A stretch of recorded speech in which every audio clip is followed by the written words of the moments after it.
Let's talk verticality. I touched on the trend in changing map design in the last video, but in case you missed it, it seems as though maps are getting flatter and flatter with each Halo title.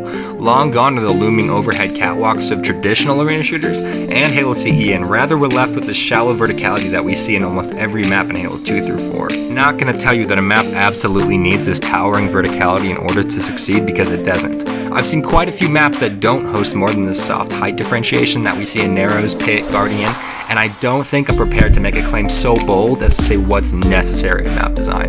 But I do believe that it helps tremendously, because expanding your map vertically is quite literally exponentially increasing the possibilities for new encounters, structures, room to maneuver. It's adding the Z-axis to an X and Y plane. Verticality in a map might be the bane of all map flow during a game, the dividing line between bases that otherwise would only be several feet apart, or the house of power weapons. It's up to you how you want to implement it. The trick is to make the encounters interesting. Now, this softer verticality we touched on earlier is a trend we can see fairly easily. Almost every single map since 2004 seems to fit within the realm of a double box or two, and very rarely is there a significant gap between players of varying height. This in and of itself isn't necessarily a bad thing, but it seems like a confused trait, because verticality is there at the most basic level to give one player an advantage over another. By restricting this verticality to a really shallow height that's hardly higher than you can jump, what actual advantage is being given here? It seems every vertical advantage or raised vantage point or earned power position, instead of being a clear and distinguished advantage, now becomes a somewhat kind of sort of advantage. This is a little too wishy-washy for my preference, as I enjoy bringing very clearly defined routes and counters and roles to every part of my map. Now, this isn't always the case, as there are advantages to either end of the spectrum. Midship is fairly shallow vertically, which is fine for what the map lends itself to be. I mean, stretch it out vertically and all we're doing is pronouncing the fluctuations in the map. The power positions are that much more powerful, and the weaker positions are that much weaker, and the gap between the score of two teams would probably increase with the new black and white nature of the map. What you will lose, however, is skill jumps. You need to keep in mind that your jump height and movement speed do not scale in tandem, which makes it difficult to incorporate skill and trick jumps into more vertically inclined maps, at least not in traditional ways. Things like slide jumping and bunny hopping have a bigger place to shine here. Now, the most important thing to understand when building vertically is that the whole purpose is bringing interaction between multiple layers of the map. If you're adding 2, 3, 4 layers above the map that don't interact with one another, then you might as well have just added them side by side for all the players know. Construct might be the tallest map in Halo 3, but it arguably plays the most two-dimensional.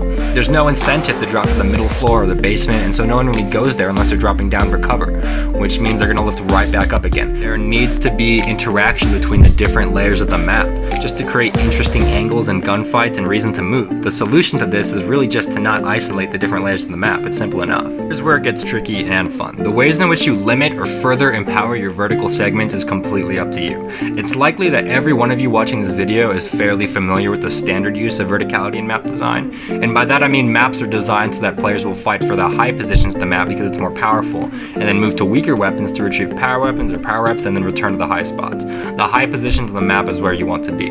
This concept has proven successful in maps like Damnation and is simple enough. I don't think it really requires any further explanation. But what happens when the high position isn't where you want to be? What happens when players fight for control of the lower ground instead of the high ground?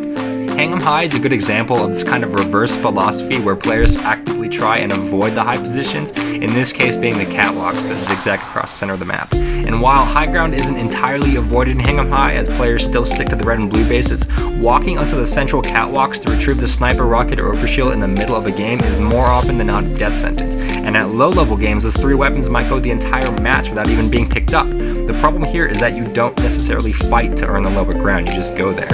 There's nothing challenging you or stopping you from taking the lower ground on the map. It just makes your map play really two-dimensional when everyone is afraid to go up. But what happens when you nail that perfect symmetry of balance between upper power and lower power?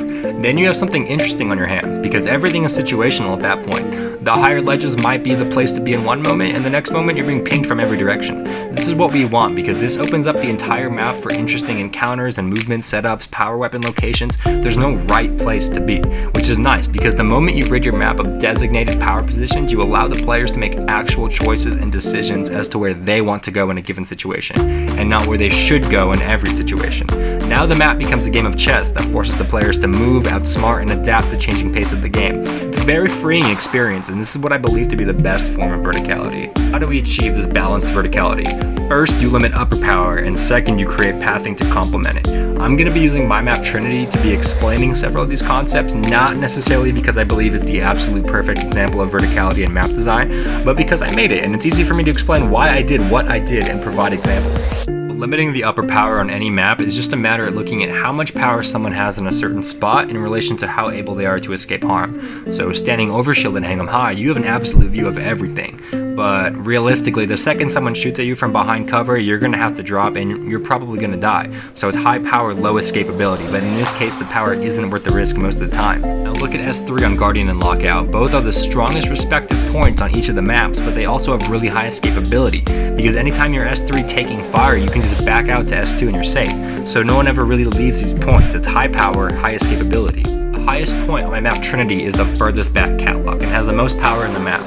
By placing a wall right up against the back of the Catwalk, you no longer have the option to drop behind cover when you're being shot at. You either shoot back or you drop forwards towards the enemy. There's nothing to hide behind. And I generally stay away from what most forgers refer to as lazy cover, because it's exactly that. It's very obvious what those pieces do, and they'll more often than not be used in the same way over and over again every time the map is played.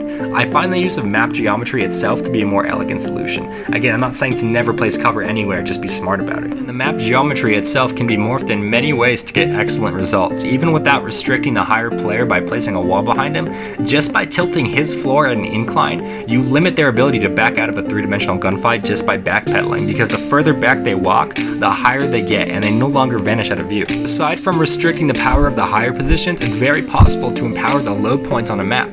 By angling the walls of a map and having the higher positions spill over, you create an inverse relationship between the high and low points. Generally, as you move directly under a higher player, you lose power. By doing this, you give the lower player more control over the encounter, as he not only is safe from being shot from above, but the lower player also has an element of surprise as to where he will emerge. We see something really similar to this on Hang 'em High, and it breeds some really cool encounters.